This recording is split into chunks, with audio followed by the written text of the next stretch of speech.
Let's drop the green flag on this episode of the Talent Tank Podcast with your host, Wyatt Pemberton, bringing you the best, fastest, most knowledgeable personalities in Ultra 4 and off-road racing.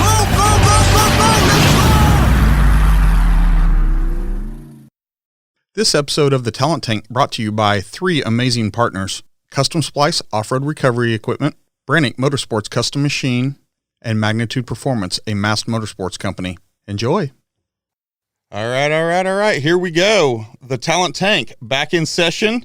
Today we have the oldest 21-year-old you've ever met, Stan Haynes, Fort Wayne, Indiana, Brannick Motorsports. Mr. Brannick, Stan, how are you this morning? What? I am fine as frog hair. I don't even know what that means. What does that mean? Have you seen frog hair? They don't have it. It's fine. Okay. All right. So Stan, I've known you since 2008, XRA days, but you've been around for literally back when they were racing covered wagons. Yeah, right. No, I do. I kind of lump you in with, like Brian Shirley and like a Doug Jackson, that you guys are so young at heart and so just these friendly faces, good dudes that are, up in years. And I don't look up to you like a grandfather or fatherly figure. I look at you as like, man, you're the guy to keep up with. Well, I appreciate that, Wyatt. I think what we do does keep us young to a certain degree. And it also shows up our little squeaks, so to speak. Just real happy to live the life I've lived. As they say, I'm a really blessed man. Thank you. No, notice you won't get dispute from me on that. You are a smiling face, a bright shining light at any event that we're at. Every time I see you, it's not a handshake. It's like a big old hug. And you're like, what's going on? And then it's usually you're like throwing somebody fireball shots. So yeah, that's how we roll. So what's your secret? I don't know. Always looking for the next thrill. I enjoy life. I've got a great wife. That's probably the biggest secret I've got. She's my secret weapon. We've been together for a while now. This year we'll be celebrating 45 years married life. Truly amazing. That is a monumental milestone. Every year it becomes more and more of a reality that it is a milestone. I have 2 great kids, 5 great grandkids. They're all totally into Brannick. I've got a granddaughter right now as we speak, is out pulling parts out of a parts catcher out of a CNC lathe. She's 11 years old. Put them to work young. Well, when they can't go to school, they're going to school at Brannick, that's for sure. Well, let's kind of get into this. You guys there at Brannick, you're in Fort Wayne, Indiana. You're a big supporter of mine. I've been a big supporter of yours. You've done many projects for me, and we'll go into those later. You support the Talent Tank. You're one of the 3 shops that came on to support this whole thing for this kind of next run to defray cost and allow me to continue to put out fun and good and insightful content. But there at the shop, we've kind of got this whole thing going on in the country with COVID-19 and shelter in place and essential work. You guys are still working, but you guys are skeleton staffed, if I got that right from Brandon, your son, a few weeks ago. Yeah, we're a small 7-man shop. We do consider ourselves essential. We do have a government cage code. Yeah, we're small. We take everybody's temperature every morning. We do the things that you've been watching on, the television as far as distancing. But with 10,000 square feet here, we don't have too much of a problem with 7 people and keeping their distance. Everybody's got their own job. We're washing our hands constantly. As I said, every morning make sure everybody's okay. We take our temperature, a little thermometer to the forehead, and we've got, we do have employees that come from out of the family, and we have no idea what they're doing every day. We do trust pretty much that they're minding their P's and Q's, but we're making it through. We're as busy as we've ever been. We don't know how long that's going to last. Make hay while the sun shines. Yeah, we just have to. And we do some work for the automotive OEM stuff, and which we deem ourselves essential. I hope everybody out there deems themselves essential to this great country we live in. And, it's getting to a point, Wyatt, where I think we all need to start paying a little bit more attention to the Constitution, to our rights, to our Bill of Rights, to civil liberties. And, I've got all kinds of friends up in Michigan. The Gilbert boys are just struggling right now with their government. So many people up there and across the country that are saying to themselves, hey, wait a minute. We live in America, and the numbers aren't adding up. As each day goes by, we're I think, waking up a little bit more every day. My prayers go out to all of them and make sure everybody's fine and healthy and happy and free. Man, I can echo that, and then some. Yeah, I did see the Gilbert boys were, driving around part of that protest in Lansing in the last couple of days. Their governor has, shut down everything, just everything, except for the state.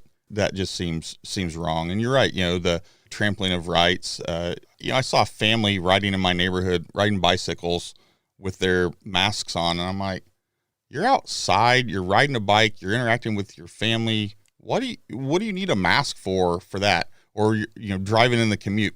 I'm going to tell you, being here in Houston, it doesn't feel like there's a shelter-in-place order. When you're out, every parking lot's packed. There's still traffic jams. If there is something, I feel like Texas has kind of returned to work on their own, and we haven't seen any huge blow up in numbers, and the numbers seem to be sketchy at best. I don't know. I'm certainly not an expert or specialist on viruses or anything of the sort, but I do fancy myself a little bit of a constitutionalist, and the rights that we've just seen taken away in the face of fear is scary. And I know no one dials into this show to listen to us talk about politics and current environment.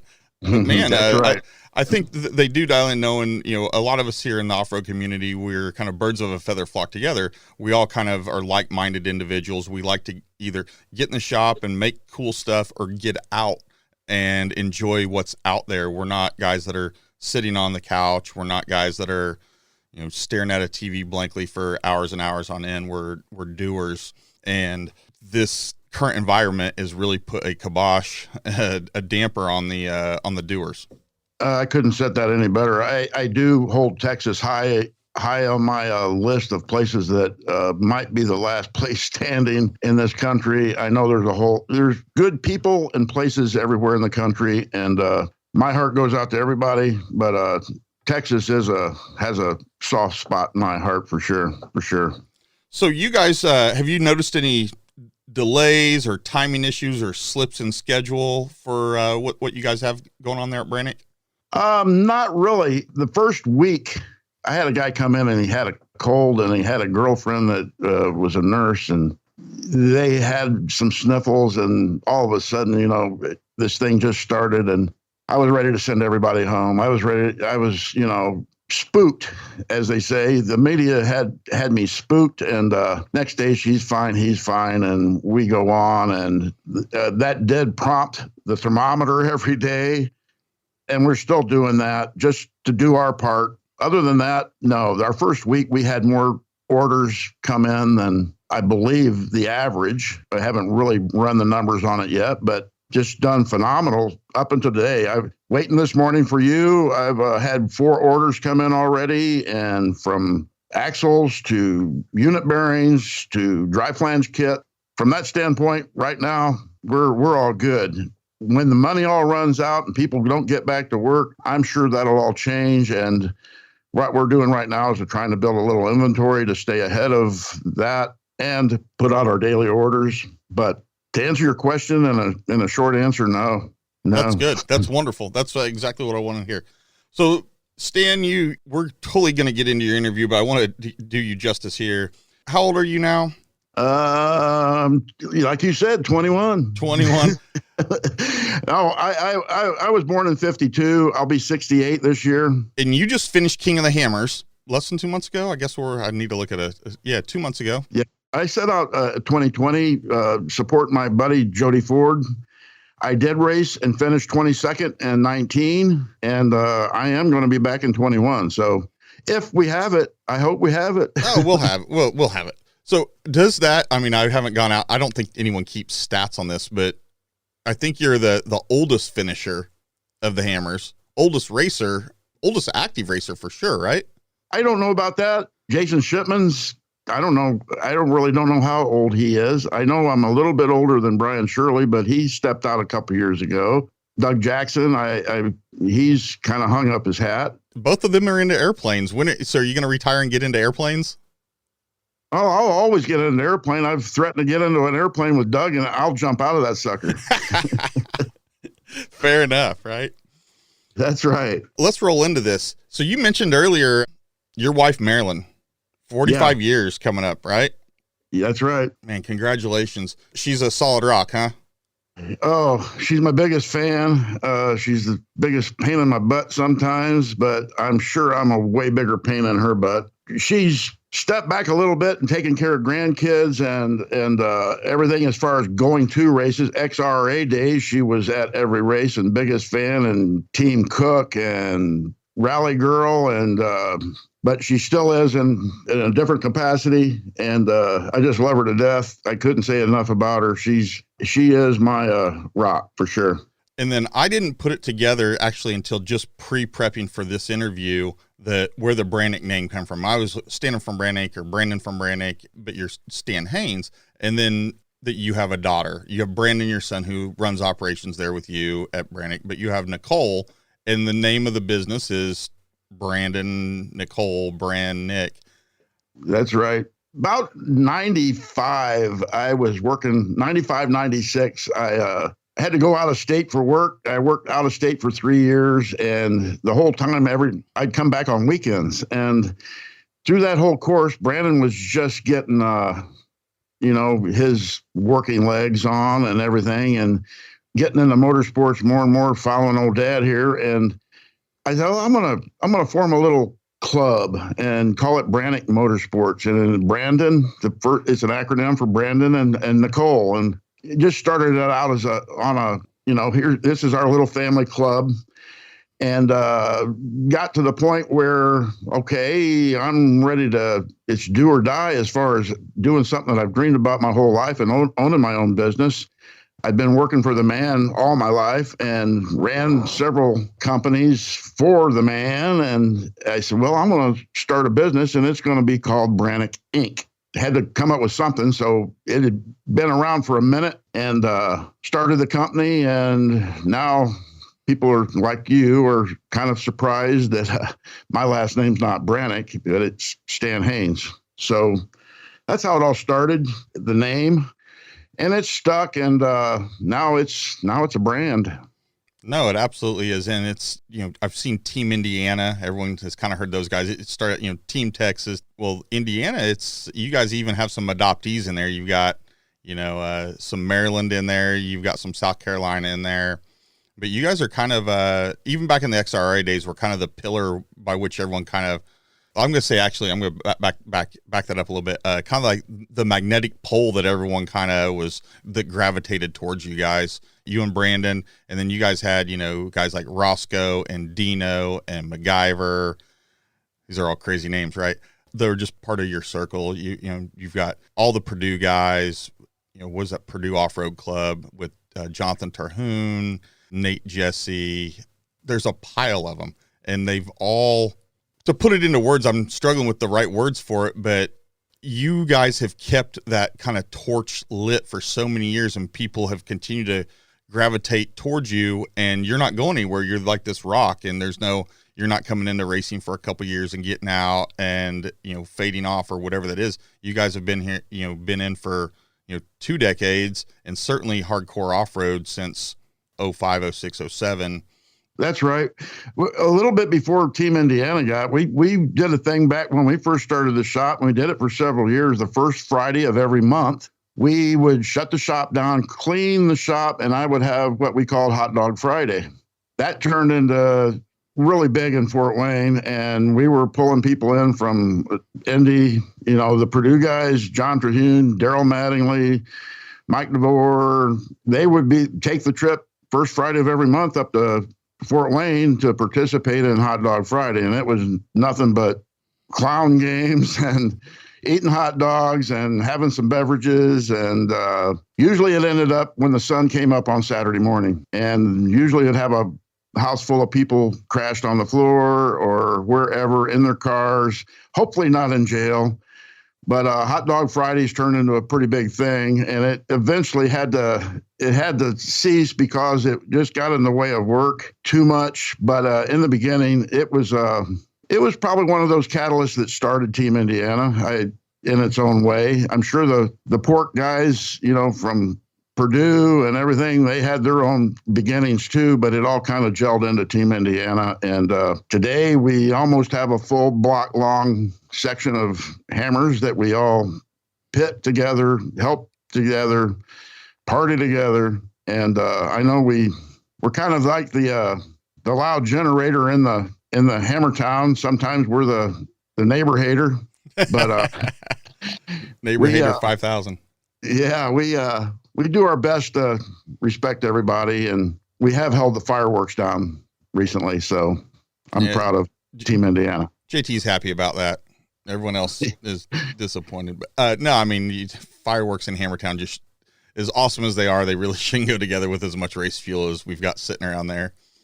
That's true. We probably should have had that mindset back when we were participants at One Night in Jellicoe. They made the mistake in Jellicoe, Tennessee, to put a fireworks stand right next to Jellicoe Motel. And I think every XRA race, we pretty much bought out the fireworks stand. And luckily we didn't burn down the motel, but I think they lost their insurance after an event. Yeah, that's right. And then shortly after, Jellicoe Motel lost their insurance because of One Night in Jellicoe. I would have to say it probably went almost viral on YouTube that they lost their insurance and closed that up, and it went back to camping on site at Jellicoe. And then shortly after that, Mike and Jody hung up the XRA hat, and that was that. And King of the Hammers was in its infancy. Yeah, my first trip out to King of the Hammers, I flew out, and we got a motorhome in LA, and witnessed that in 2009, 2010. I drug my XRA buggy out there, still had it, and maybe Dave will let me run the qualifier course just to see how fast we could go. And that didn't happen, but I did have a blast doing it. Then 2011, we were in, and from then on, it's every year. So we talked about your kids a little bit ago. And many people that are familiar with you and familiar with Brandon and familiar with any of the racers out of Indiana do know Brandon. Brandon's there, your right hand there at the shop. But you have a daughter, Nicole, school teacher? She's a school teacher. Her birthday was yesterday. Happy birthday, Nicole, again. They have 3 great kids, 2 boys and a girl, Colton, Caden, and Emmy. They're living large in Fort Wayne also. It's kind of funny. We go to see them now and we hang out in their garage like we have to social distance there, but saw him last night. Colton, he's big, huge into baseball. He's got his sights on college. And Caden, he's my gearhead. I got him a go-kart for his birthday that needed a lot of work. He's worked solid being on shutdown here, and last night he rode it up and down the street for me. So, oh wow, yeah, it was. He's amazed me. Last night I took him Brannick stickers, and he stickered his go-kart all up. So, and then Emmy is my little queen burger girl. Their last name is Burger. She's a sweetheart, and just love them all to death. Brandon's 2 girls, Jalen and Maya. Like I said, Maya's the youngest. She's back pulling parts out of a parts catcher, helping her mom on the other CNC. Corinne's one of the employees here.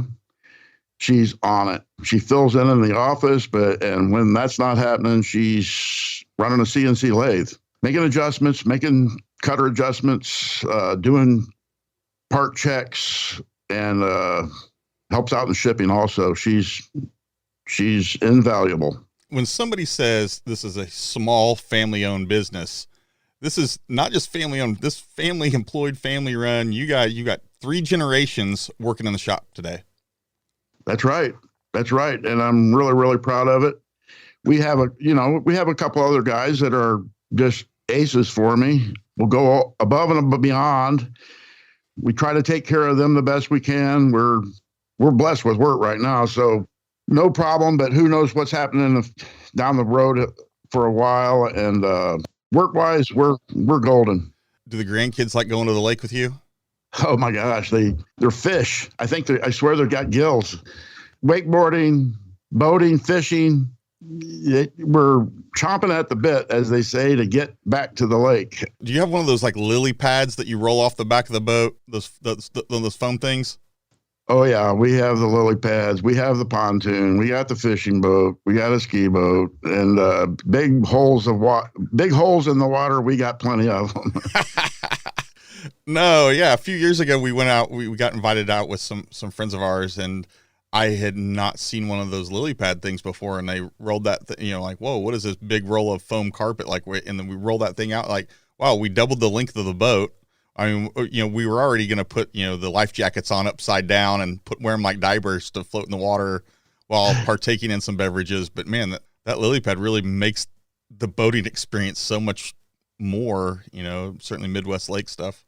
Oh yeah. It's the jungle gym for the water. It really is. We have one, our neighbors to either side of us have one, and kids are on it constantly. It's awesome. And they're not too bad to just hang out and have a beer also. What is the boating season there in Indiana? Is about 100 days a year, or? Yeah, we go from now, not so much today. We're expecting 4 inches of snow today. We've gone from 60, almost 70 degrees to today with snow, but normally we would be at the lake right around now, pulling the shore station, putting the shore station back in the water, boats back in the water.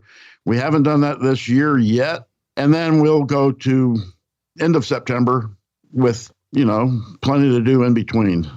Oh, that is awesome. Anything else you really like doing with the grandkids? I mean, you have the little legacies, and they're so cool. I'm kind of, I'm enjoying my own kids at this point, but I know at some point I'm going to be done with them. Yeah. Not done, but just like, okay, you're old enough, get out, get away. Well, Wyatt, I felt the same way, but the grandkids coming on is like, all right, I get a second chance. I get to do some of the things I feel like probably back in the day I was a little bit selfish and being so focused, being at work 16 hours a day, or being the racetracks, or doing pretty much my own thing with my kids growing up. And thank God my kids really didn't hold that against me. They saw it as what I do. But with the grandkids now, I'm getting pretty excited about them coming of age to partake in what got me here, and hopefully the legacy will live on. I think what you guys have going as a family is very, very sweet. It's something you don't see that much in life anymore. The multi-generations all working together, but the kids get to see their dad and mom, how hard they're working. They get to see grandpa still out there. He's swinging it. And that generation will then look forward and say, well, that's the expectation, or they've set a standard, versus you see a lot, the parent comes home from, 2 parents, dual income family. They've worked all day. They come home. They're lucky to get, food out on the table to eat, or they go out to eat, and then they sit on the couch on their cell phones. Yeah, that's right. And that's what the kids see. Exactly. When I was growing up, my mom and dad, I grew up on a farm. I think there's a lot to be said about kids that grow up on a farm or are familiar with farm life, that you learn a work ethic, number one, and a respect for the land, a respect for hard work with little pay. It teaches, I guess, mainly a work ethic that I've tried to maintain through my life. And it's such a joy to see that work ethic turn into my kids, and now my grandkids is a pretty amazing thing. Today, too many people don't have a real good example of work ethic in their families. Yeah, it's nice to see that prevailing for you guys. I'm kind of the same fruition. You know, I grew up on a farm as well, and you know, my father-in-law will say, "Wyatt, I don't know anyone that works as hard as you do to play. Like, you work so hard to play." And today, though, I look at, man, I truly feel lazy. Like I do, for the most part, you know, this whole being stuck in the house and not going to the shop as much, and I'm enjoying, you know, spending times with my kids, but at the same time, I'm looking at my kids, you know, suburban American kids. I'm scared for them that like there's no work ethic in them. I love them, but man, I feel like, you know, we've spoiled them and they just, I don't know. It's frustrating. You know, you want the best for them. You want to set your kids and your grandkids, you want to set them up for success, right? You want to tilt the playing field as heavy in their favor as possible, bias it even. And the world's working against us on that, especially right now with being stuck in our houses.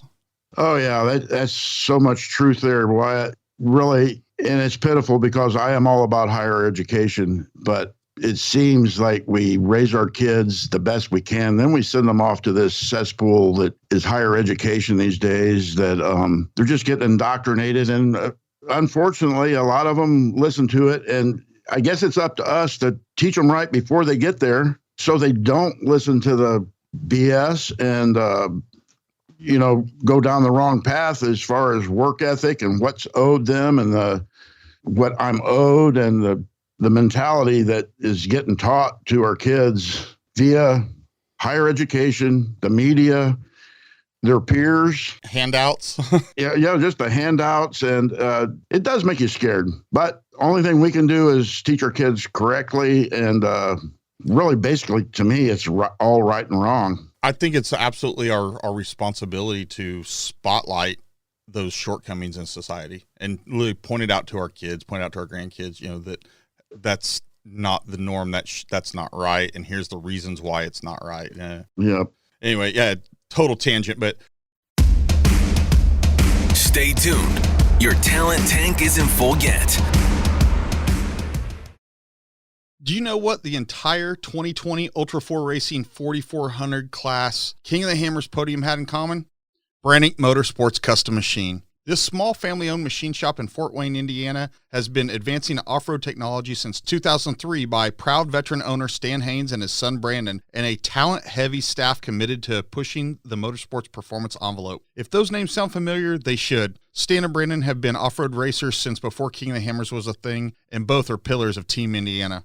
I'm always talking here on the Talent Tank about supporting those that support you. I'm struggling to think of a sanctioning body that Brannick hasn't supported in rock sports. Ultra 4, We Rock, Pro Rock, just off the top of my head. And I support these guys myself. My current daily driven pre-runner Chevy has numerous one-off custom pieces on it, from rear axle flanges to custom 5/8" lug nuts. I sent the crew at Brannick my ideas, and they made them a reality. Between the Brannick lines of forged 4340 axle shafts all the way to their custom billet 300M shafts, Brannick has you covered with pretty much any custom axle shaft, any spline with no size or length restrictions. Need a rare oddball shaft for your Unimog? They have those as well. Sway bars, a large inventory of rod ends, big and small, their amazing specialized lightweight racing brakes, and unit bearings and numerous bolt patterns, onto their line of custom carrier bearings and U-joints in 1480 and 1550 flavors. And I about missed mentioning their amazing milled out aluminum suspension components, 70-75 billet aluminum links and trailering arms. If you haven't seen these, you're missing out on some very aesthetically pleasing pieces of hardware. Brannick prides themselves on quality, service, and value, proudly making parts that wear the Made in the USA moniker, no matter if it's for your daily driven Jeep, Toyota, Chevy Pre-Runner, or something more serious like your Rock Bouncer, Ultra 4, or Trophy Truck, you're covered with a call to Indiana. Did I mention I've met a land speed racing team that runs Brannick axles at over 300 miles an hour? Yeah.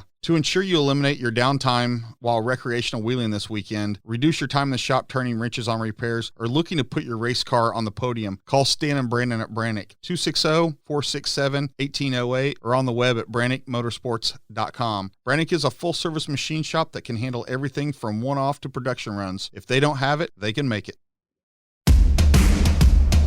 Now, back to the show.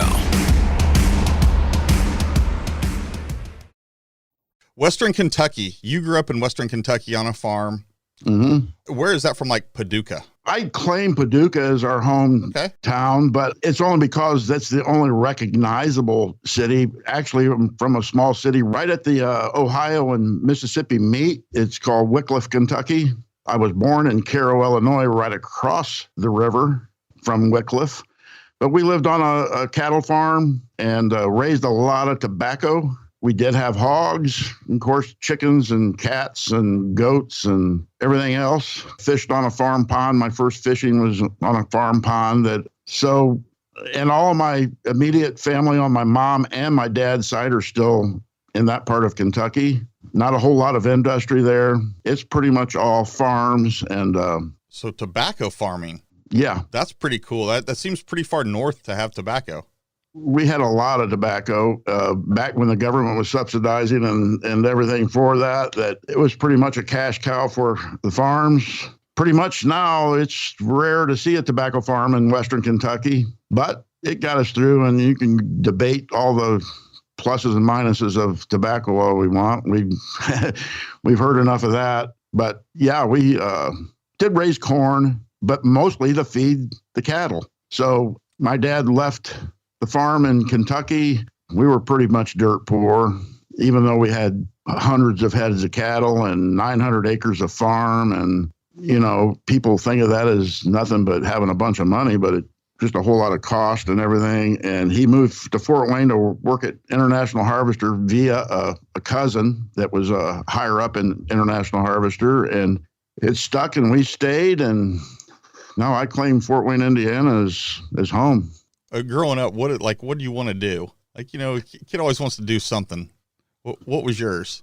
I thought about that question quite a bit, and it just keeps coming back to being a race car driver. Growing up from a very early age, I'd say 9, 10, somewhere in there, I was papering my wall with Hot Rod Magazine pictures of cars and drawing cars and, taking scrap lumber and building a go-kart out of lumber. Pretty much, I would have to say what I wanted to do was be in the race car business, and mainly being a race car driver. And, we'll debate on the skill level there. I still get out and thrash on a race car, but I'm just proud to say that I've walked with some pretty big giants in the racing world, raced on the same track as Dale Earnhardt, raced with a team that owned a Dale Earnhardt car, a winning Dale Earnhardt car in ARCA. Always just dabbled around with the cars. I got into off-road stuff via the Army. Let's jump there because 1971 rolls around and Vietnam is going on hot and heavy. You get drafted. My draft number was 25. 3 months out of high school, I was off to see the man and got drafted. Spent my basic training in Fort Campbell, Kentucky.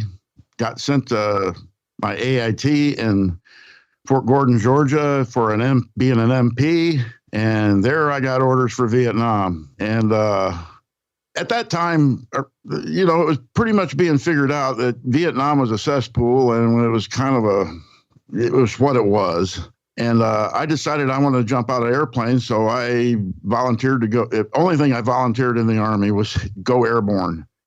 Went airborne, got sent to jump school in Fort Benning, Georgia, and then got sent to Fort Bragg, North Carolina, with the 82nd Airborne.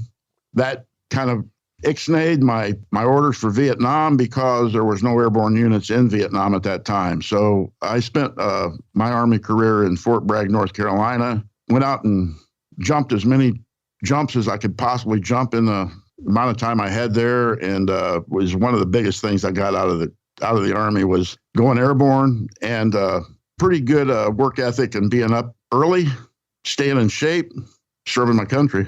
And jumping out of perfectly good airplanes. I loved it. Now, there's more to that. You got so much more out of the military because there's so much more to this story. You guys had Jeeps.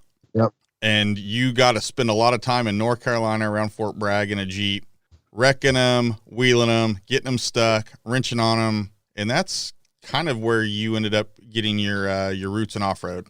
Oh, absolutely. Our service vehicle and being an MP in Fort Bragg was an M151A. just a old flatty, do about 50 miles an hour tops. But at Fort Bragg, North Carolina, it's one of the biggest bases in the world. And within Fort Bragg, there's drop zones for acres and acres and acres, square miles. We would take the Jeeps out and put them through their paces and break them, get them stuck. But luckily, our motor pool, I had good friends in the motor pool, and they'd come and do recovery for us. And really where I got the off-road bug, right after the Army, the first car I bought was an old Willys Jeep. It really set the hook for me as far as off-road, what a four-wheel drive vehicle will do and what it won't do. I found those things out. From there, it pretty much set the stage for where we're at today as far as four-wheel drive off-road. So we've seen, like Jesse Haynes, who was on this past week, and, he just won the 4600 Classic KOH in a Roxor. Do you see someone out there, I'm just laying out the gauntlet, building an old flatty to challenge that 50 mile an hour bombing across the lake bed, maxed out at 50, doing it a flat fender versus a Roxor? You know what? I had no doubts with Jesse. We've known Jesse for a long time. We've been affiliated with Jesse for about as long as organized rock sports these days, back from the Badlands all the way to where we're at. And hey, I wouldn't doubt Jesse give that a whirl as far as doing something in a flatty that way, and a stock M151 possibly. I think Jesse proved that never say never, and that the people that are the naysayers, that's just something to prove wrong. So yeah, I can see that happening. Yeah, I think that just the wheels were turning when he and I were having that discussion a week ago, or a couple weeks ago now, but was on this last episode, that he's like, I'm fully redlining and we're going 50, so, or 53 I think is what his number was, and he goes, the car's it's gonna fall apart. So you got any good military stories, any close calls? All you guys have war stories. Yeah, right? There's war stories that are left better unsaid, I'm sure. But one is taking a Jeep out on duty, all in my gear, packing my 45 with my buddy, and we just loved the off-road. And we was running the graveyard shift, so we're going to go out to the drop zone and see if I heard about this trail that's being cut out there by tanks. So we went out early in the shift. We had radios so we could keep contact with, the desk sergeant whenever he was ready to hear from us. We could chime in and tell him where we were. No GPS during those days, so he didn't know where we were, but we could chime in. And we got the Jeep stuck so bad that the mud was coming into the Jeep, and we were on a hill, and there was no cell phones then either. So we had to radio in that we needed assistance with the motor pool and a deuce and a half to come out and pull us out of the mud. That was the closest call, really, as far as getting really busted bad in our unit. But close calls, made it back, made it out. Close call was really, my close call in the Army was orders to report to Oakland, to report to the Republic of Vietnam. Wow. I thank you for your service. Veterans, you guys are the backbone, the salt, the salt and pepper of this country, right? Appreciate that. Go ahead. What year did you get out? I got out in 73. So I was a draftee. I had put in my 2 years being drafted. I didn't do quite the tour that somebody that signed up for, but it was one of the best experiences of my life. It really set me on a path to, number one, respect our country. And like I said, the work ethic, and really proud to have went ahead and did my duty. But that afforded you some stuff afterwards, right? You had access to the GI Bill. Absolutely. And then were you able to leverage GI Bill for what you're doing today, or? Oh, yeah. That was one of the big benefits also. I'd be totally remiss if I didn't include the GI Bill. Came directly from the Army, and I had a buddy that was a pattern maker. And a pattern maker it's a trade that caters to the cast industry. We make the master patterns, core boxes, and all of the tooling that mass produces casting, such as water pumps, intake manifolds. At that time, it was all aluminum intake manifolds, cast iron heads, water pumps, steering knuckles, aluminum wheels, made a lot of aluminum wheel molds. And I got into an apprenticeship program through the GI Bill. They were paying me to go to work, and I was really, really proud to do it. To this day, we consider ourselves pattern makers. We do a lot of work for foundries. And a pattern maker is anybody that makes the tooling, the master tooling and core boxes and gauges and fixtures for the cast industry. Iron, aluminum, bronze, anything that way that is cast, molten metal from a master pattern. From the ladle into the pattern to the product, and then you guys finish machine. That's right. Some of our own products that we've developed here and helped others develop is a direct benefit of being a pattern maker. We've helped a couple companies along with steering knuckles, building the patterns, getting the prototype parts, doing the prototype machining. It's a lot what we do is help other companies, private label, so to speak, their parts, but came from what we do. We've done some rear end housings, dropouts, steering knuckles. Well, last fall, I got a crash course from Adam Woodley. And, Woodley's down there in Murfreesboro, Tennessee. Yes, sir. And he's got wide open design, and he's got crane axles. And he bought crane out, and how he had to learn how basically green casting or whatever. That's what stuck in my head is him learning about the casting business. And you guys have been in that business for 20 years. Oh, yeah. And you've been in the business for 40. Yeah, it's a long time. We're real familiar with the crane product. I'll just say that. I don't want to get anybody in trouble or anything. I don't think you're going to get anyone in trouble. I think we love Adam and Wide Open Design, and we've helped each other through the years. Them getting started and us helping that. We did another project for a friend of ours out in Colorado that he tried a thing called a 69. It was a dropout 60, and it could have went places, but we got the project and got it figured out. But unfortunately, the marketing plan there didn't work out real well on how he started. And we still have the tooling. We still have the castings. I run them in my race car, and they're really good. It just really never took hold for various reasons. But we'll work with anybody and their product. We're working with several companies right now. Proud to work with some of the best names in the sport.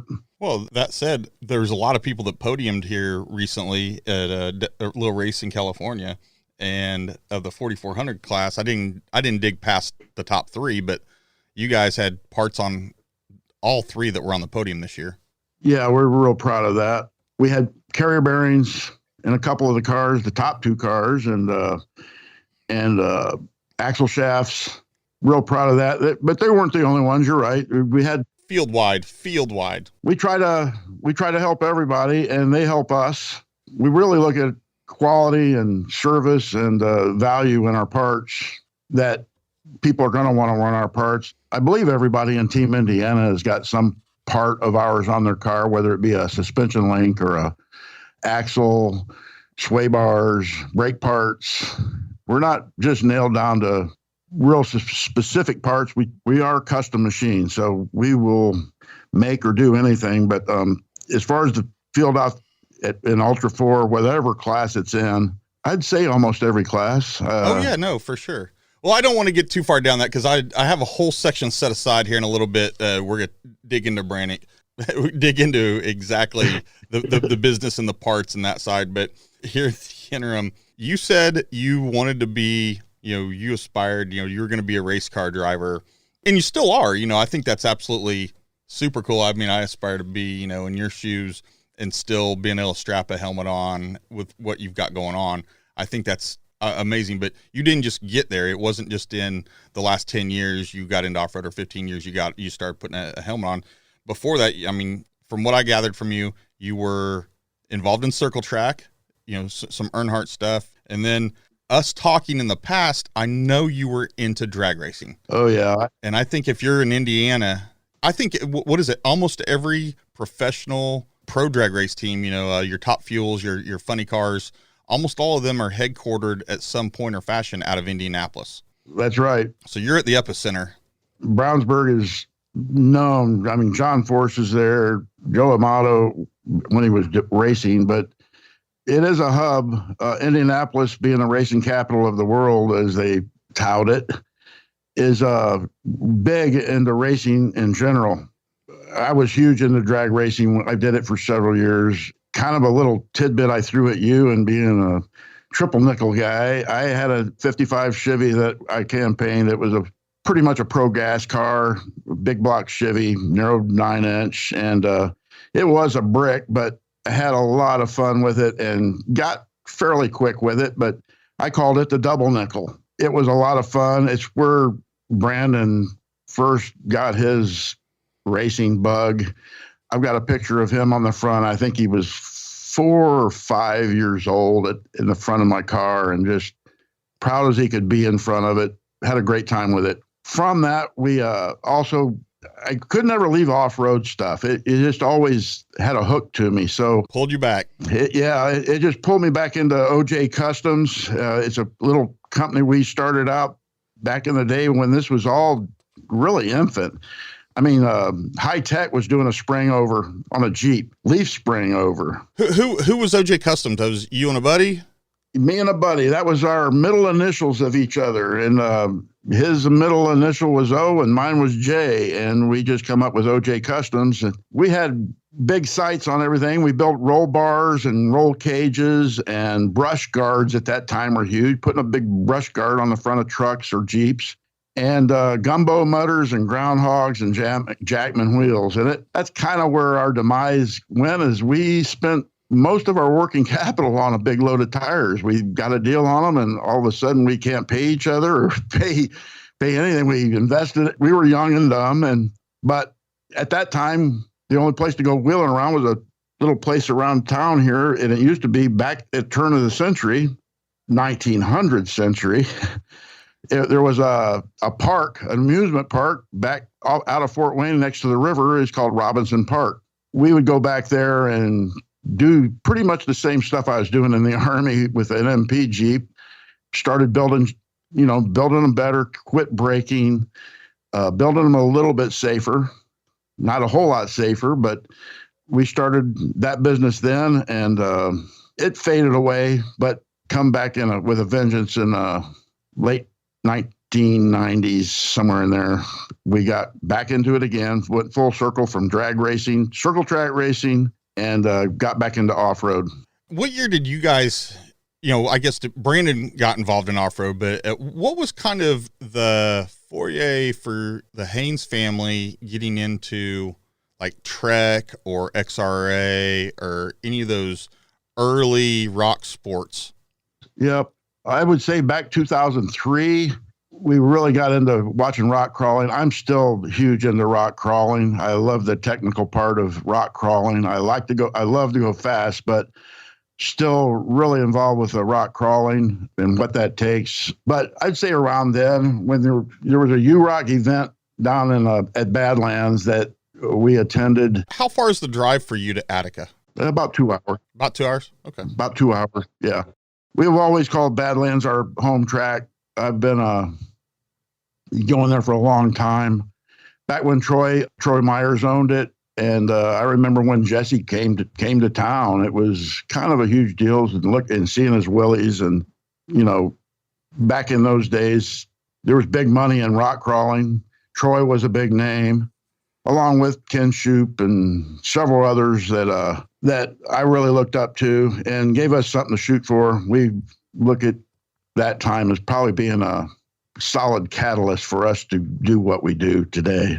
I remember seeing which is funny, I kind of draw this together. So 2 episodes ago, we had Ian Johnson on, and he did, some power block stuff. And I remember, this is before I even had a buggy, but it was certainly involved in off-road, was on Pirate at this point. And that power block on the weekends, they would show like a little, let's call it a 1 minute or 2 minute clip of events from around the country. And they would always have a little rock crawling stuff. But the first kind of go fast I had seen on there was an XRA event. And I feel like it was from the Badlands. It was like one of you guys' cars. I want to say it was like Roscoe or Dino, yep, jumping a tabletop landing. I think maybe he flatted some tires and then finished in reverse. And that was the video that they led with. It was awesome. Yeah, that was Roscoe. He's a guy I miss nearly every day. He was bigger than life, had a laugh that you'll never forget, just a passion for off-road. Oh, he had a passion for anything fun and anything motorsports and life of the party. 100%. He was 100% Roscoe, that's for sure. And he had an accident in Nebraska. He was competing in an SCCA event, and the after hours things, it bit him, and he had an accident, and we lost him. He fell out of a golf cart, right? Fell out of a golf cart. It bumped his head, and that was it. He fell out of the golf cart. Just things that we've done a million times. A million. It was so freaky of an accident that I still can't believe it really happened, because we had done it so much. We'd ride wheelies on a golf cart. We would off-road in a golf cart. We have golf cart races, and it was just a freak deal. And miss him every day. But, I've had my share of accidents, so to speak, too. Badlands, I had a bad roll down a hill that was, you roll down a hill and you got sloppy belts on, expect bad things. And at that time, helmets were like, what? But at least tight seat belts. Those are the things we hear about every day. A lot of our friends have made the same mistakes. They're still going to be made, I'm sure. But I lost about 3 days in the hospital with a bad concussion, and lucky to be alive, really, with a bad roll. And there's things like that when you enter the arena, always be prepared. And really, when you're going out off-road, you are entering an arena that can bite you quick. So guys, belt up. When it's something that's going to get crazy, put your brain bucket on. Or not even crazy. I mean, I know people that have rolled loading their junk on their trailer. Yeah. I mean, that's how, it's maybe you're in a hurry, or maybe you've broken a shaft, so you're 3-wheel motion, or it's raining and the ramp's a little bit slick, or next thing you know, you're upside down, or you've seen the guys that, the throttle stuck or something that happened and they ramped over the back of the trailer and into the back of the truck. Yeah. It's crazy how quickly things can go, fly swatter you. I mean, things can go sideways quick. So yeah, not that we were pushing safety, but absolutely everything you should do. I mean, be as safe as you can possible. I mean, we joke about safety third, but another instance of being prepared when you enter the arena is 1980. I love scuba diving. And we had scuba dived in the Caribbean, all the lakes around here and everything, and nobody had ever ice dove before. What's that? Ice diving. Oh, ice diving. Yeah. Okay. So we decided we're going to ice dive. And again, be prepared when you enter the arena. And that means everybody involved with you, and especially if you're diving under 3 foot of ice.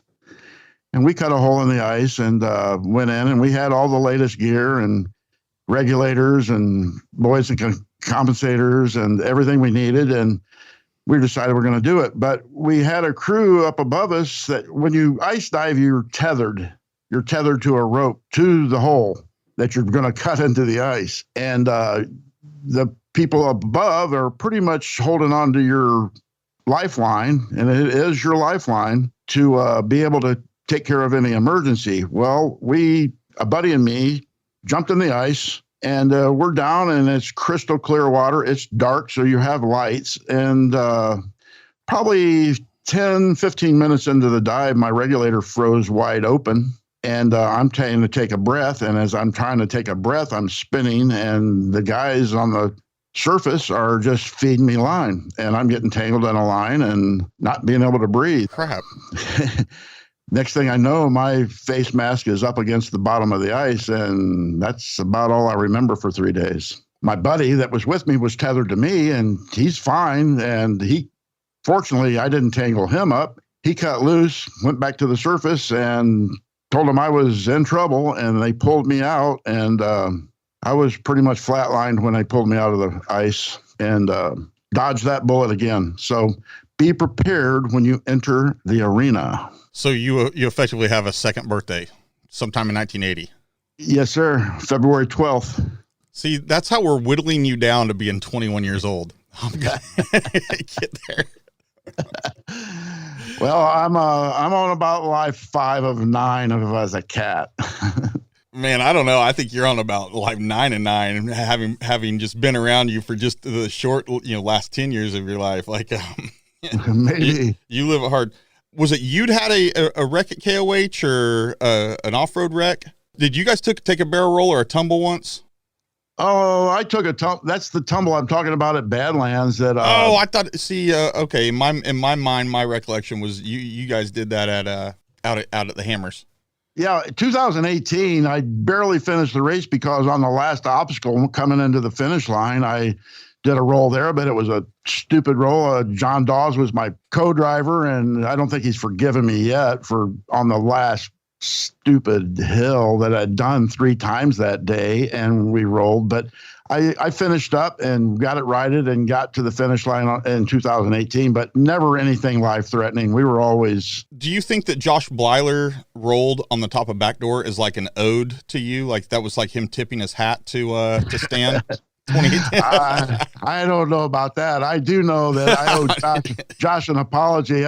We're on a little forum on Facebook, and I wondered why they put the suffix on the group and the king. And I couldn't figure out what it was. I said, what's this? Where do you add the king? And it was all about Josh Blyler. And Josh, congratulations on your win at King of the Hammers, buddy. I didn't put 2 and 2 together. And but I don't know. You live life and with no regrets. No, absolutely. Stay tuned. Your talent tank is in full get. For the past 10 years, there has been a group of individuals working hard, pushing the limits of what's possible with suspension spring technology.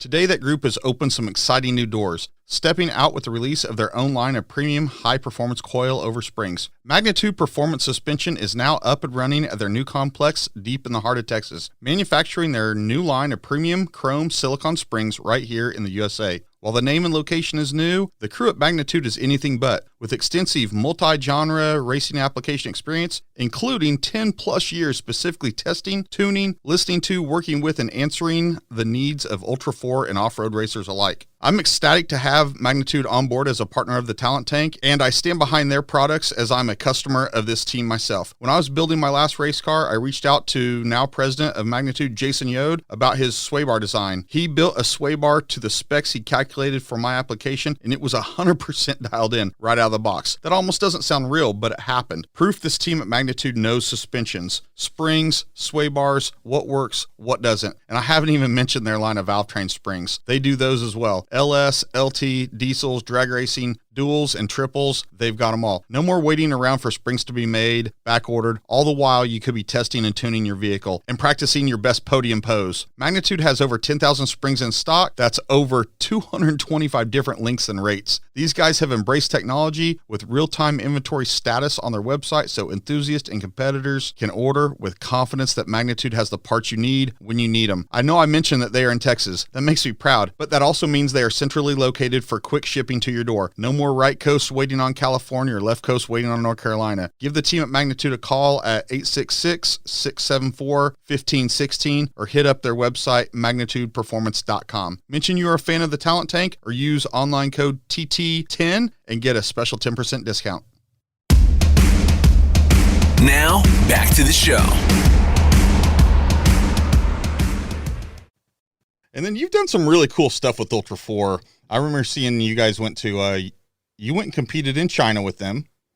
Yeah, thank God I'm not there now. Oh, right. I can see you and Terry Madden and Handsome Jay eating bats. I can see that. Oh yeah, it was a trip of a lifetime. It was a real awakening about another part of the world that might as well have been another planet. I spent some good quality time with JT and Terry Madden and Handsome Jay, Dwayne Garrettson, but it was a real eye-opening experience. We spent about a week in the Gobi Desert in Lower Mongolia and raced for this event that was put on out in the middle of the desert that pulled in, the numbers I heard was 3 million people. I would believe it based on the pictures.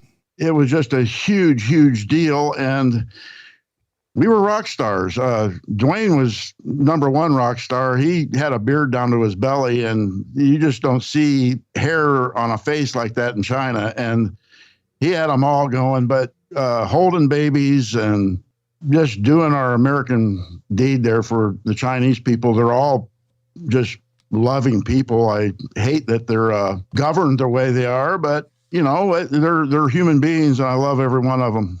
That looked like just a fun experience. And that's one of those Dave ideas where Dave has his crazy ideas. We're going to do something crazy. We're going to go to China. What'd they do? They shipped a bunch of bombers over there? Yeah, there was bombers, and then I think there was a couple Jimmy's cars that were over there. And I had a pretty fast bomber that I was racing.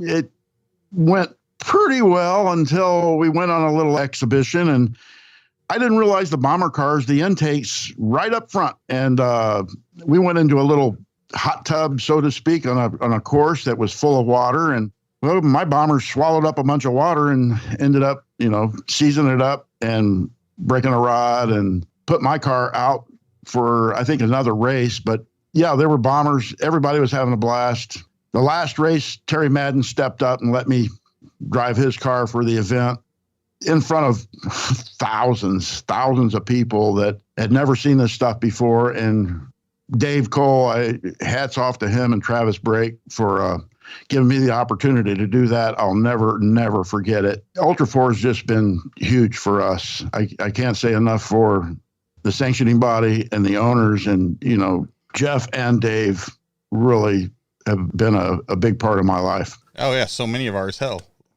So do you think that Dave will, even after all this is said and done, if there was another opportunity to send cars back to China and go back to China with Ultra 4, do you think Dave would go? Oh, from the last conversations I've had with Dave, no. I think he was done at that time. I remember one little incident that we were invited up by, he was very important Chinese dude, but we got invited to dinner, and he was like 11 stories up in the middle of some Beijing type of town. I don't even remember which town it was, but had a dinner up there, and he got stuck in an elevator partway up. And at the dinner, it was like, what is this dinner? And I think after that, Dave pretty much decided that he was pretty much done with China. But, everybody changes their mind. I would think the world will straighten out enough that he would want to go back. But there's a whole bunch of other places that he's been going that are probably a little bit safer and just as cool as China. Portugal, I've heard, is like phenomenal. I talked to JT about Portugal. He said that's probably the one you want to go to if you're going to go across the pond and go to a race. I'd love to go to England. I'd love to go to Spain. I'd love to go to some of these other races, which I've met so many friends all the way from Australia to Japan, guys that have come over and raced the last race. I was really proud to see Team Europe pretty much come over and participate. There's some good competitors from over there. And then the Ultra 4 guys from over there, like Richard Crossland and Chris Bowler and Tills. There's a bunch more. Drew Wright, just to name it.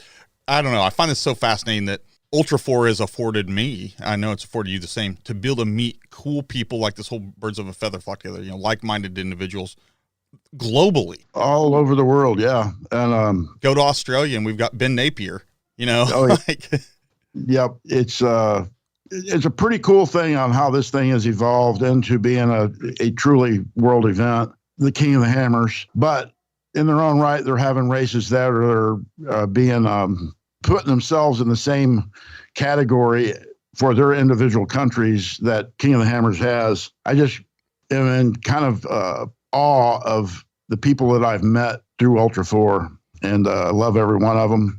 And like you say, a lot of them are top shelf. They're top shelf drivers, builders, and competitors. Real proud to be a part of that family. I love them all, and I love to highlight them here. I love showing off for the world what amazing folks that we have around here. That's right. King of the Hammers. You went in 09, took a car out in 10, but didn't race. You started racing in 11. You've raced 11 through now. you've got a bunch of finishes, 4 or 5, I think.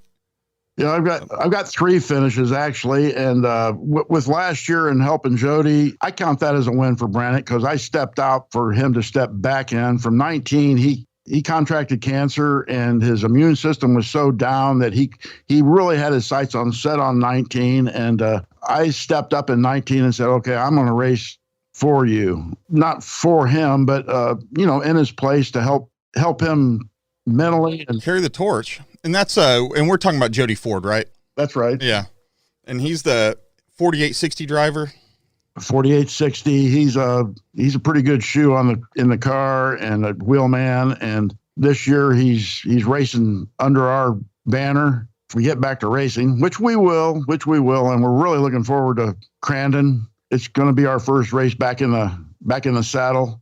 I had a conversation with Dave Cole last week. He called me about just some stuff that Dave wanted to talk about, but also I think Dave was also bored with what's going on. Dave he's a busybody himself, and we got to talking about the race cancellations. And man, I gave giving JT a huge credit. The day that they canceled Stampede, we talked a couple days before that, or a couple times before that, in the days leading up to the Stampede cancellation, and Dave talking about how much heat he took. He had people sending him hate email, hate text, like calling him a pussy for canceling the race. And then the next day, Governor Newsom, limits parties to, anything over 250 at that point. Now we're down to 10 people together. Right. But, Ultra 4 was out in front of that, and they took a bunch of heat there. Now, looking back, they couldn't have held it. Even if they wanted to hold the event, the hotels were closed, the restaurants were closed.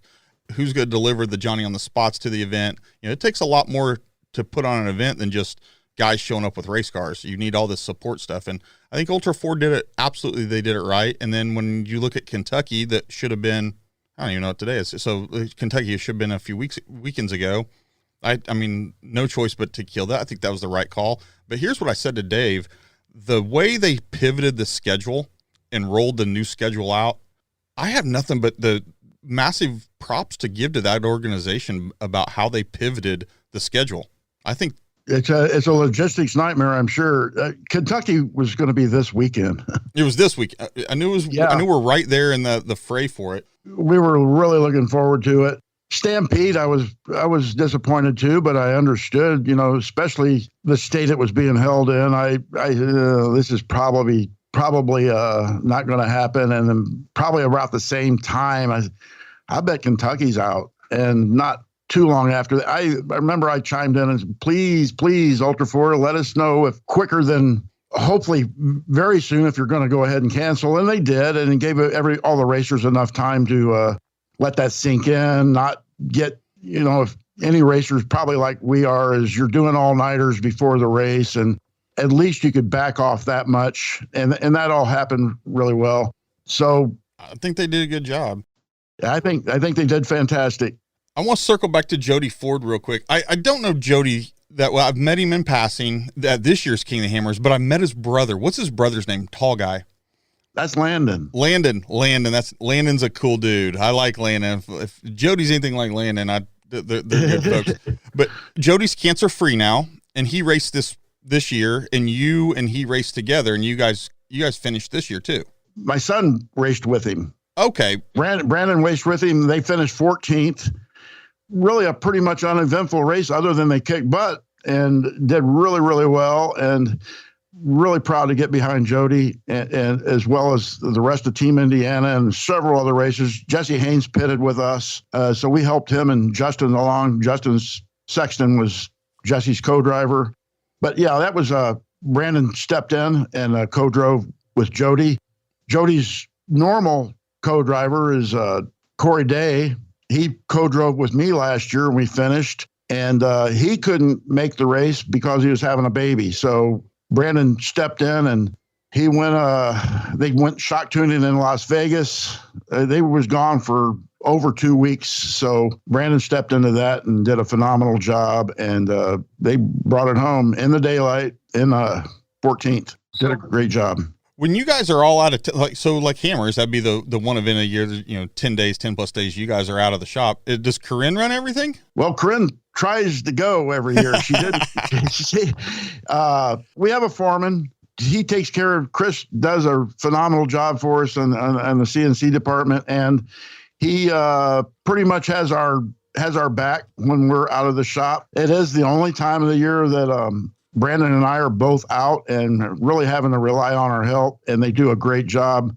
Don't miss a lick. We have plenty of work that they stay busy and know how to take the orders. If they don't know how, they'll let customers know that we will call them back. So Corinne tries to go every year. She loves it. This year she didn't make it, but hopefully next year she will. Well, let's shift gears a little bit. This is talking about Brannick machine itself and actually the products you produce. We've kind of glossed over them, glazed over them. We've talked about some guys in the shop, but you started the business that you run today in 2003.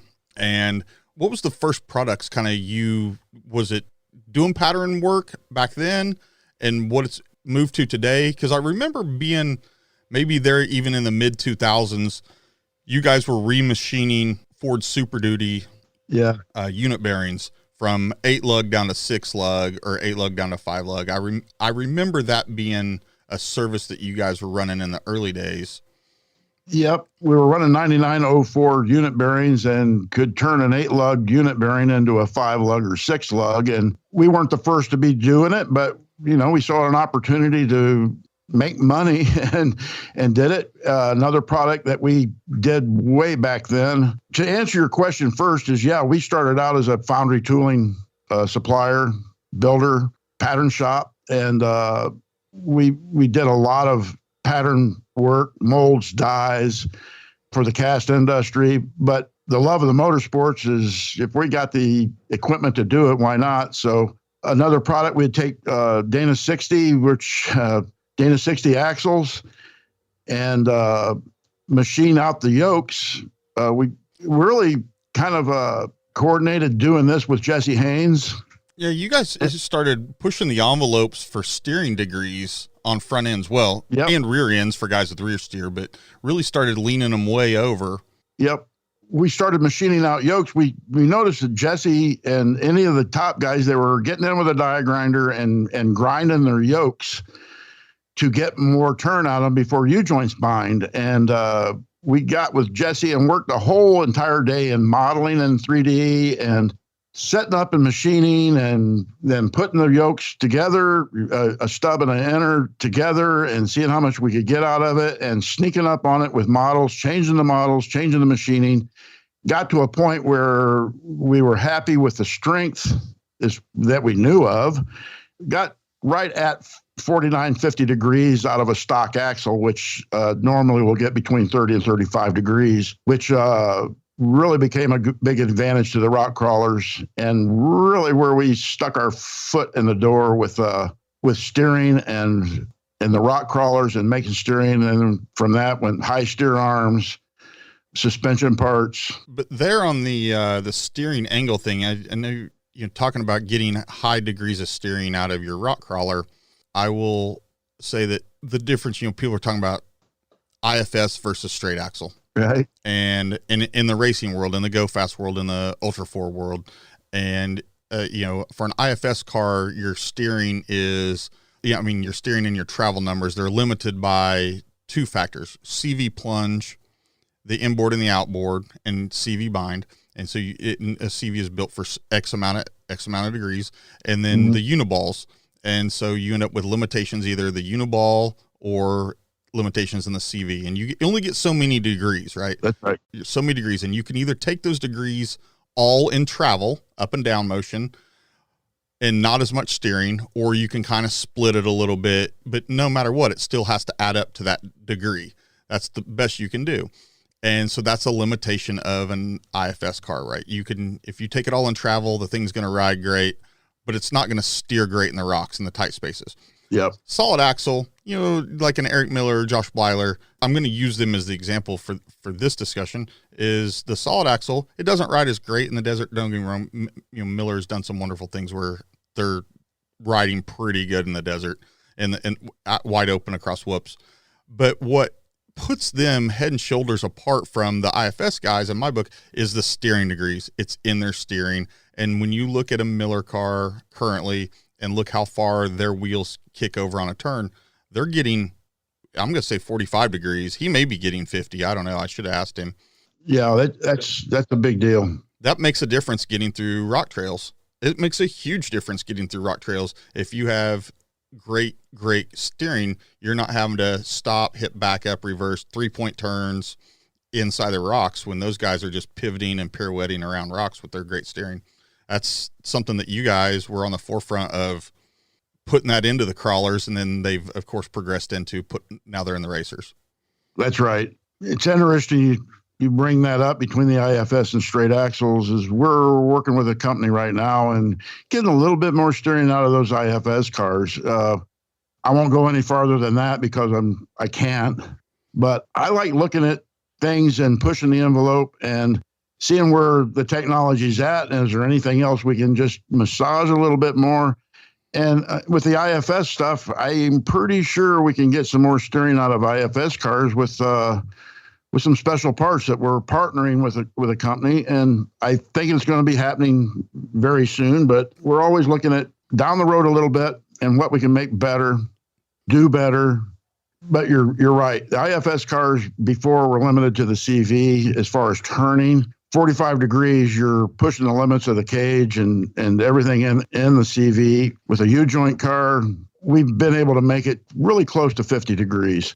Most of the time, your limiting factor on a straight axle car and steering are your C and knuckle hitting before your U-joints do, or your suspension hitting the tires, or your chassis getting in the way. So to be able to get all that steering out of any car, you have to have all the right factors involved along with the axles.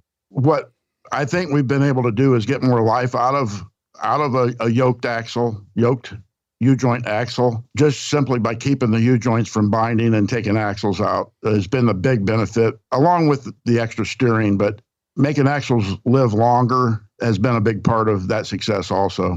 You're talking about U-joints, and it brings up something that I had in my head that I meant to actually bring up earlier. Alan Johnson over at Ultra 4, he had started this whole support small business thing, which I think we have going on locally in all of our locales. Like I'm trying to, support the businesses around us, try to buy American, those kinds of things. But Ultra 4 is highlighting and doing some spotlighting of some small businesses that are involved in our community, and one being you guys. And the thing that I saw out there was you guys have a new U-joint out, or you're working on a new U-joint. What's the details on that branded U-joint that you're rocking? Well, it's a 1550, and size matters with U-joints. The 1550 is so much bigger. We're also building the 1550 axles that are pretty much a mirror of our 1480 legacy axles, doing them in 300M. And the U-joints, we started off with the axles, but in my mind, building a 1550 axle with an inferior U-joint was asking for an axle failure. So we started the process of making the U-joints that are stronger. They're not all that different as far as process goes, but somebody needed to come out with them. And since I know at least one competitor of ours is also offering them too, but that's okay. We love competition. It keeps us honest. It keeps us our value. It keeps us focused on doing things that the market will bear, and also it pushes innovation. That's exactly right. I look at all of our competitors as pushing us to do better. I hope we do the same for them. I know a lot of people think that we some way copy somebody else or whatever. That's, I'd have to argue that we look at that as not really. Ours can do certain things that theirs can't and whatnot. And that's the way we look at competition. It just moves innovation. I love watching new things happen on these buggies. Joe Thompson with UFO has just done phenomenal things out in California with the Gomez brothers and the UFO cars. Wow, that stuff is really cool. Jesse Haynes and what he does. There's almost not a day that goes by that he's not coming up with a new idea or a new angle or some way to look at things to make it better, lower center of gravity. We work with him a little bit on his portal projects, make a few parts for him and help with that. What that's turned into for him has been really good for him. I'm planning on seeing them in June, going out to their new house and being involved in Supercrawl. I've been with Supercrawl since they started the new improved Supercrawl. Yeah, you guys support all the off-road rock sports race series. I mean, U4, We Rock, Pro Rock, Supercrawl. Brannick is a sponsor of all those guys.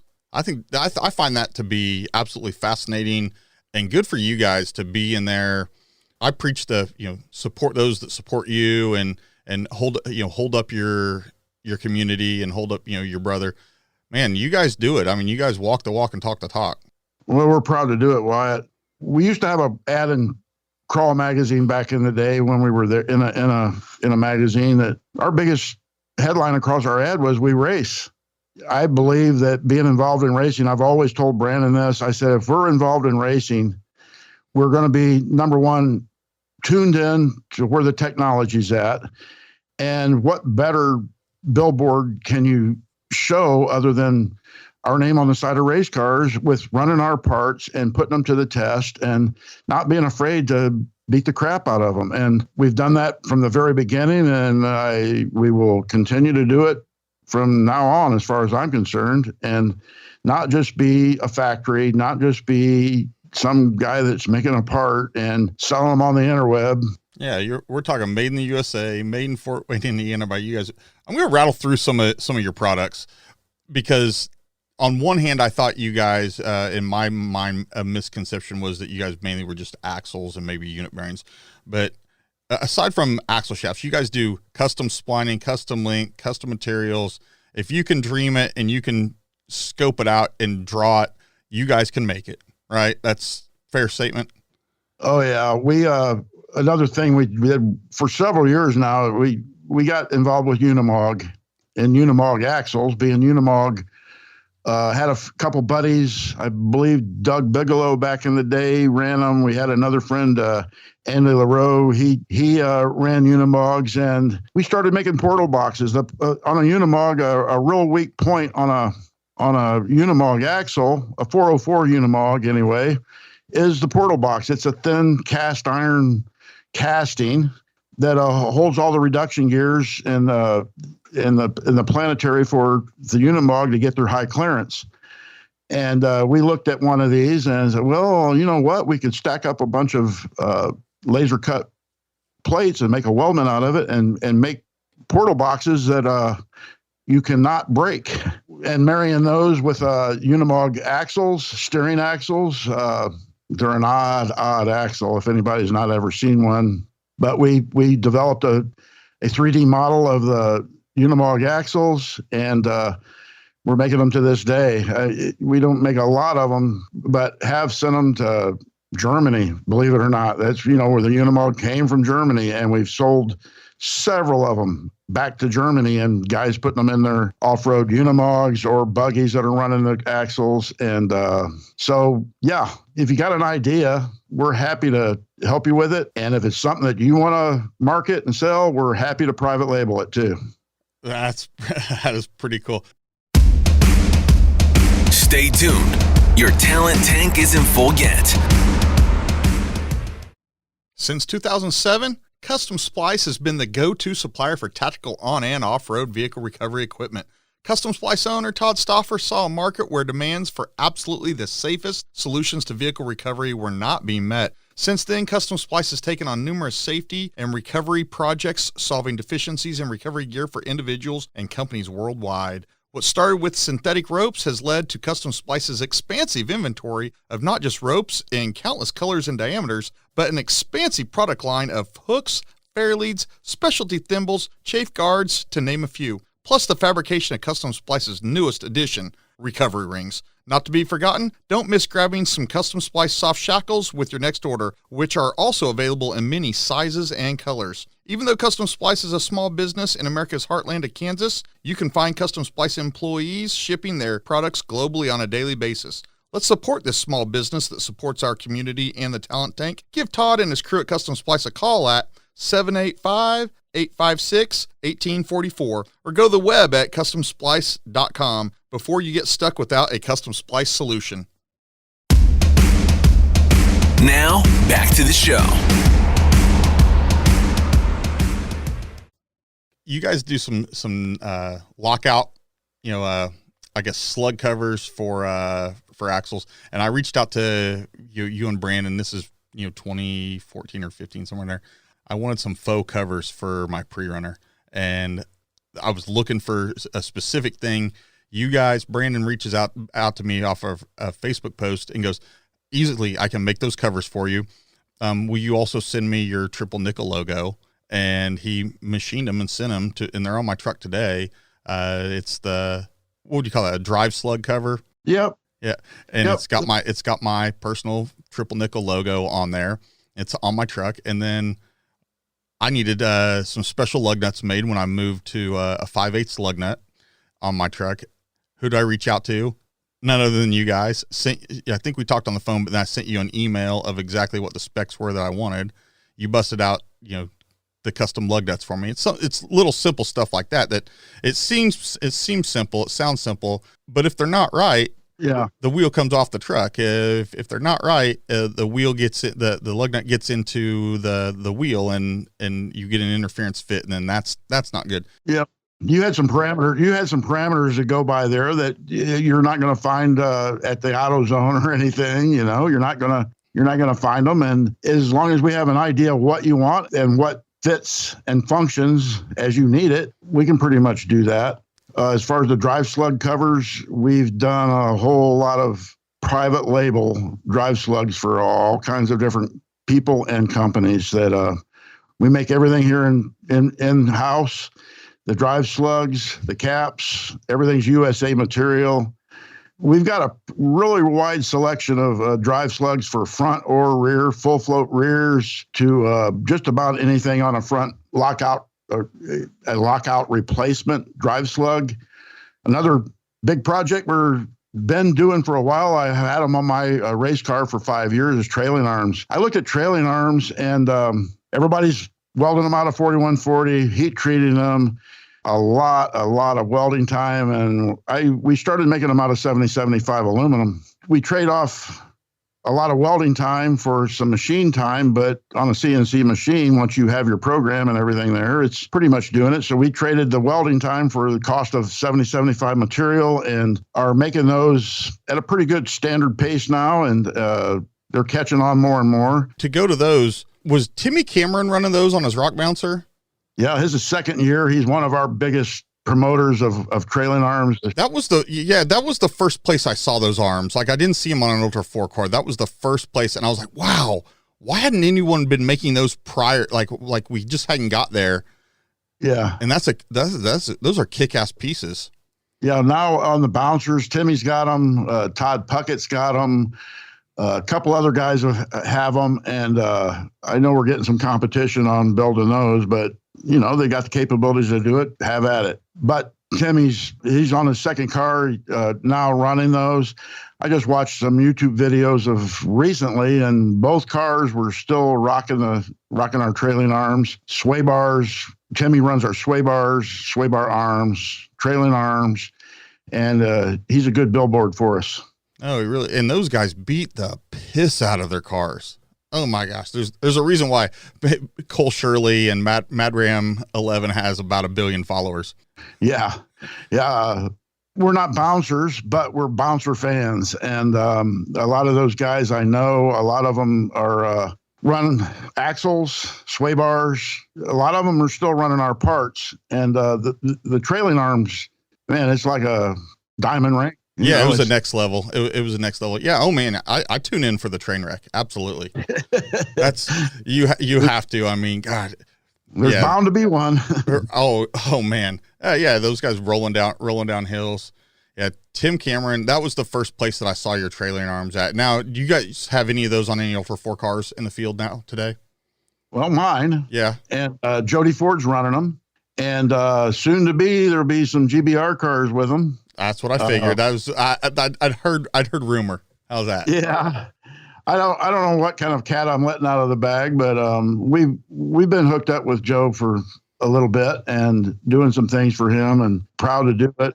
UFO design, UFO, whatever he's calling it, those single seat, center mounted cars. Yeah, there's something else. Yeah, they're top shelf for sure. Where did the brake deal come into play? You guys got into running and building and making some very lightweight brakes. Yep. Is that still something you guys offer today? Oh man, you buy a 9.5-inch by 12-foot long bar of aluminum and make a bunch of hats out of it. We're on, I don't know how many bars of that stock we're doing, but they're good lightweight brakes, thin rotors, Willwood calipers. We offer a brake package kind of in concert with our legacy axles. They fit stock knuckles and C's. That's what we were shooting for with our axles. We've developed a kingpin brake kit and bracket and everything that bolts right up to your stock kingpin 60. And then we make them in 5-lug, 6-lug, and 8-lug. And it's turned into a real good thing for us. I'm sitting here kind of laughing to myself because, you guys are a big supporter of this show and a sponsor of it. And so there's going to be a point where people are going to listen to you talking. We're going to listen about your products because you guys are subject matter experts on the product, but they're also going to listen to a commercial from you guys. So they're really going to get slammed with some branding. That's sorry. But also good. It was kind of one of the things I was kind of worried about doing. Talent Tank. What are we buying our way into being on the Talent Tank or something here? And I'll clarify that. I wanted to interview you last fall when I started, and it's funny. I have a list. I can pop up almost all the email messages, text messages of people saying, when are you going to have Stan on? When are you going to have Stan on? I was like, well, I've already covered a bunch of Indiana folks, but absolutely you. The glue, the pillar that kind of has, held Team Indiana up over all these years. So that said, talking about what all the innovation you guys have done off the top of your head, what's like the 3 most innovative things that you can say that you could put your name on over the last 15 years promoting rock sports, like pushing the envelope? Is it trailing arms up there? One of them? Yeah, I'd have to count trailing arms as being one of those things. Taking stock axles and getting more turning out of them with just a simple machine program that we've had. The same program. I mean, it's been the same program for at least 12, 13 years now. Getting more turning out of a Dana 60 axle, and not so much turning, but getting life out of the axle also by keeping the U-joints from binding. That's been a big, huge thing for us. The trailing arms, like I said, they've been on my race car for 5 years, and I've known in my mind and heart that it's viable, it's good. My trailing arms are as straight as the day we built them. I've seen so many trailing arms tweaked and bent and broken, but at the same time, we do a whole lot of suspension links, and I've seen those broken also. So I will never say that something's unbreakable. Back in the day, and I was, with total respect, somebody would ask me, are these going to break? And I said, well, the shuttle blew up. It's about as more technology there as you can get. And as far as things breaking, and there's nothing that won't break, but you just keep striving for that, making it work. Another thing that we kind of proud of that's not really going anywhere anymore, but was from start to finish in the 69 project that was Dropout 60s. Kind of proud of that. It works, but I doubt if it'll ever be a big market item for anybody. Our brakes. Yeah, that's a lot. I mean, you guys have a large swath of products that really cater to what we're doing and what we're beating on our cars, the parts that we're beating on our cars. Yep. Another big part of what we do, we cater to diesel pullers. I know all over the country. No kidding. Yeah, we supply a lot of axle shafts to diesel pullers. I know that's a kind of a strange sport in a lot of parts of the country. In our part of the world, diesel pulling is huge. It's tractors, right? Most of them are tractors? Tractors and trucks. Okay. Most of what we do for is trucks. There are 2,000 horsepower diesel trucks that are throwing it down and really putting our stuff to the test. And we have a couple of names there that we help along. Adam Hallion, he's pretty much a known name in our neck of the woods. Races a Ford F-350, 2,000 horsepower, and throwing the hurt to our axles that are living, and drive flanges and front axles. You remind me of a story. This. I have to go back some years on this. I'm gonna say it was 2010, 2011, 2012, somewhere in there. But when I was running out of Bonneville, and I was in line behind a Cadillac Avante, I believe is what it was. And these guys, we get to talking. I mean, you're waiting in line to make your 200 mile an hour pass. You may be waiting in line a couple hours, and these guys get to talking to these guys in front of us. Find out they were from Indiana. I think I'd ask you about this. I think they may even have been Fort Wayne guys. They are.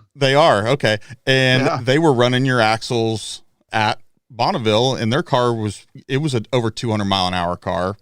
And based on the drag coefficient of the front of that Cadillac, it ended up being something of a 200 some mile an hour burnout for them, because they had more horsepower and could put it down, but they hit the drag coefficient. They basically hit a wall. The air at that speed becomes more of a wall. It was like jumping off a bridge into water. Well, it's water. Well, at a certain terminal velocity, it becomes harder than concrete, or like concrete.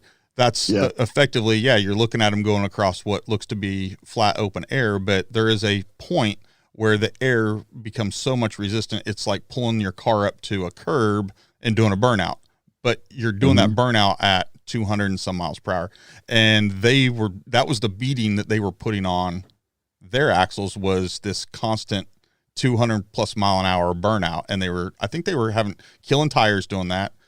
Yeah. But that was the Wathen boys. That was a father and son team there, also from Fort Wayne.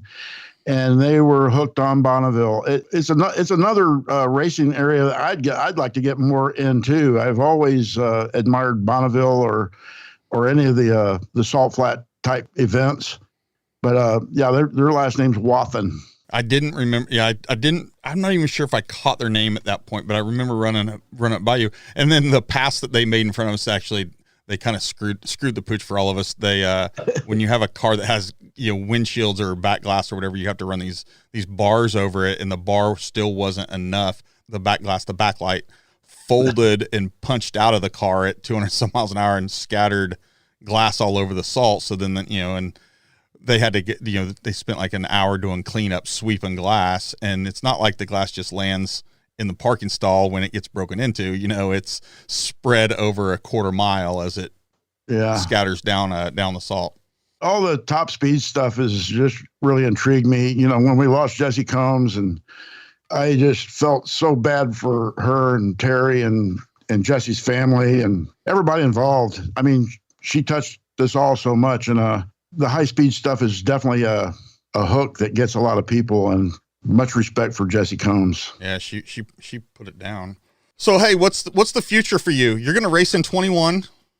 Yes, sir. Right, you're going to race KOH 21.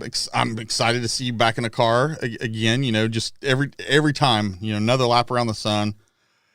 Yep. I know you guys got some hopes for some Brannick championships. Yeah, whether we're racing it or not, I feel like we're champions if anybody is on the podium that's running our stuff, and if they're running our stickers and our billboard, that's even just as much. I'm not really have that much of an ego that I have to be on the box or not. I'd always have wanted to be on the box and have been back in my younger days. But anybody that's helping support us, that's in a championship or a contender for the championship is a win for Brannick in my mind. And our future, I'd have to sum up all of our future into Brandon Dino Haynes. He is he's my main man, my rock. I don't know if a whole bunch of you people out there have never worked with your dad, and I'm sure that I'm a royal pain in his butt a lot of the time. But what is a real blessing to me is every morning we come in and it's a new day, and we have disagreements, and I look forward to the time in the future that it's what he says, not me. Man, well, having known him for the same amount of time as I've known you, it's been very very cool to surreal even maybe to see the shoes that he's filled and seeing him growing up from a business acumen, from a business minded acumen to, wrapping his head around the projects that you guys are bringing in the door and the ideas that comes out of his head. It's pretty cool stuff. On top of all that, he's a real smart guy. He's our main programmer. He does all of our modeling. He is on it. We're shopping for a couple more CNCs right now. Brandon, run with it. You find out what the best thing we need. We're machining with some pretty old stuff. My old school mentality makes me say, hey, if it's still making money, we got to keep it. But his mentality is it's not efficient. It's slow.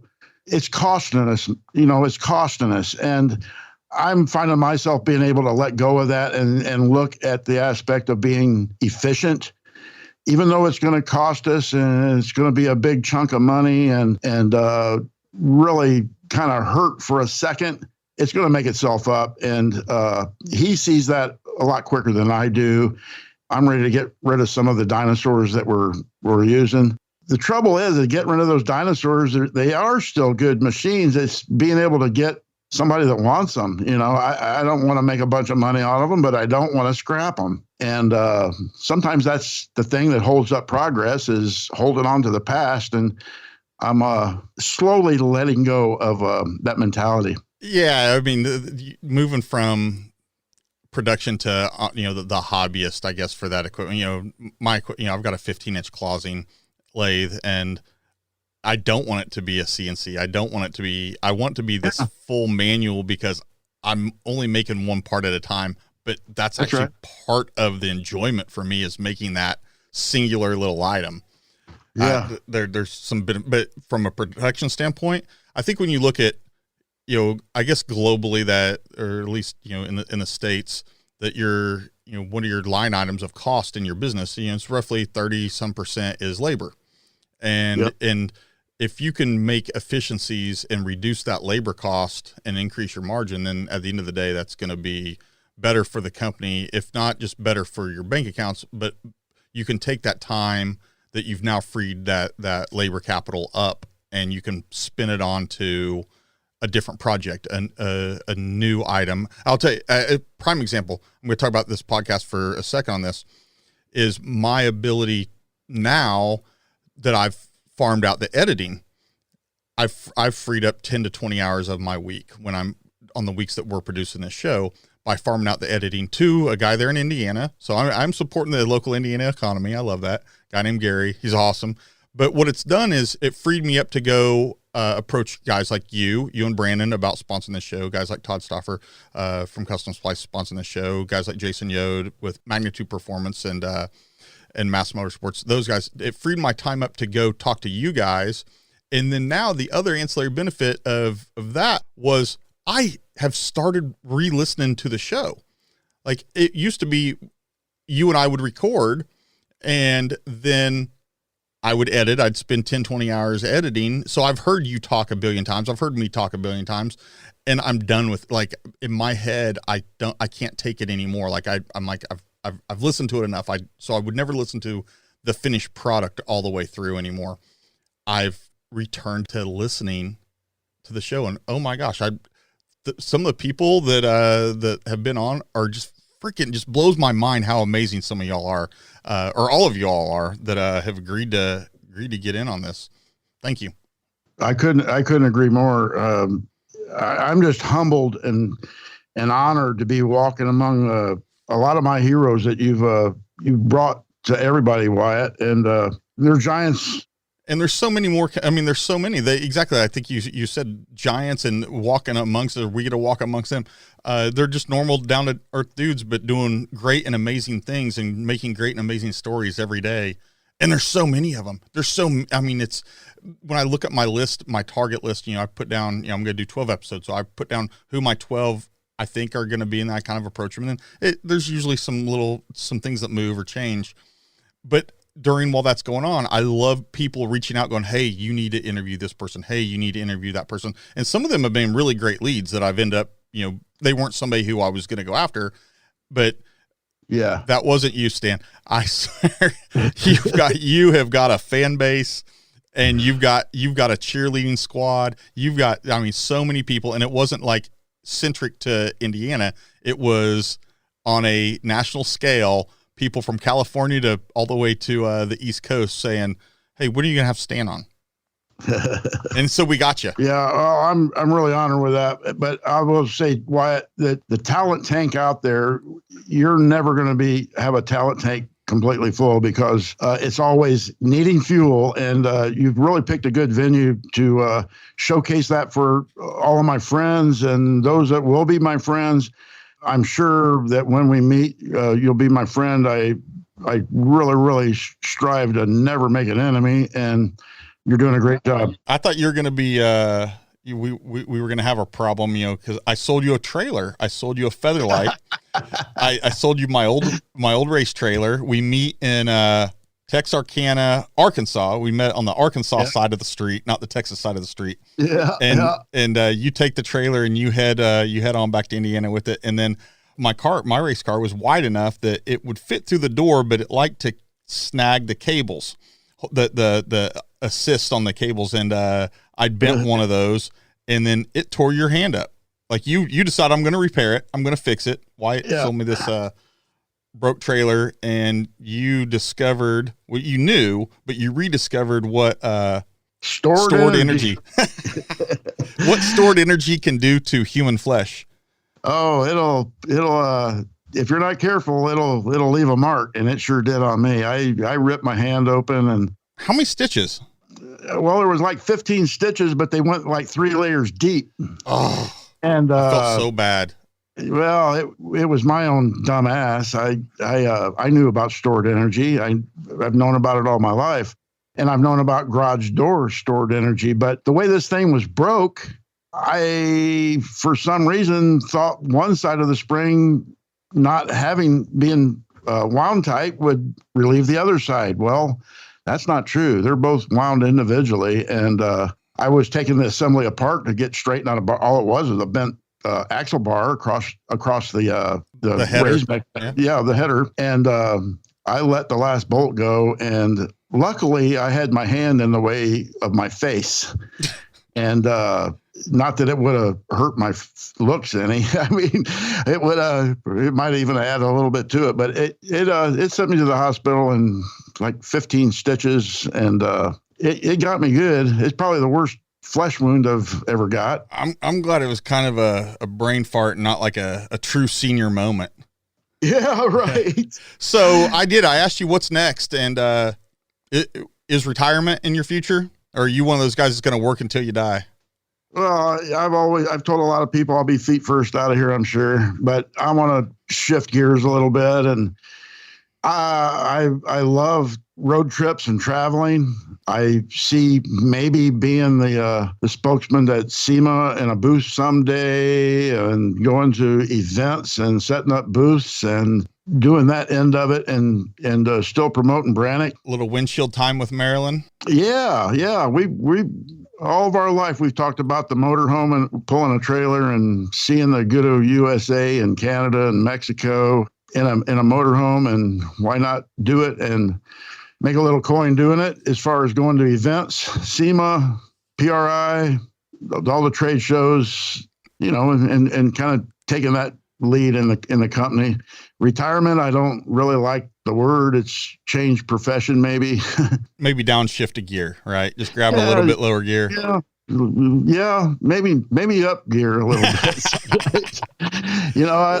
But yeah, that's the future for us. I'm most excited about turning it over to Brandon to take 100% of it and not just a smaller percentage, and being the brains behind everything, and me just being support. Well, Stan, thank you so much for supporting me. Thank you so much for supporting the Talent Tank. Thank you for coming on today. I do look forward to seeing you in person every time I see you. Hopefully it's not all the way at King of the Hammers next year. Hopefully we all get back to work. Hopefully we all get back to racing. Hopefully we all get back out in the field here shortly and we get catch up with you. But Stan, thank you for coming on. I greatly appreciate it. Value your friendship and knowledge. Absolutely. And I appreciate it a lot, Wyatt. And tell all my friends out there that everybody be safe, and I look forward to seeing you guys the next time too. Vaya con Dios. Vaya con Dios. Yeah, wash your hands, stock up on your hand sanitizer. If you can find toilet paper, good on you. All right. Well, there it was. Stan Haynes, Branding Motorsports. We're out. I hope you guys really liked this episode. It was a really fun one to make, as usual. I really have to thank my my 3 partners on this. Custom Splice, those guys, if you need anything for off-road recovery or even on-road recovery or any projects, please hit Todd and his crew up at customsplice.com. Give them a call. Machining, oh my gosh. Branding Machines, Stan and Brandon, those guys over there in Fort Wayne, Indiana, they do it all. If they can't make it, I don't know who can. If you need it made, they will do it. Hit those guys up. They're a big supporter of the Talent Tank, and I value their involvement.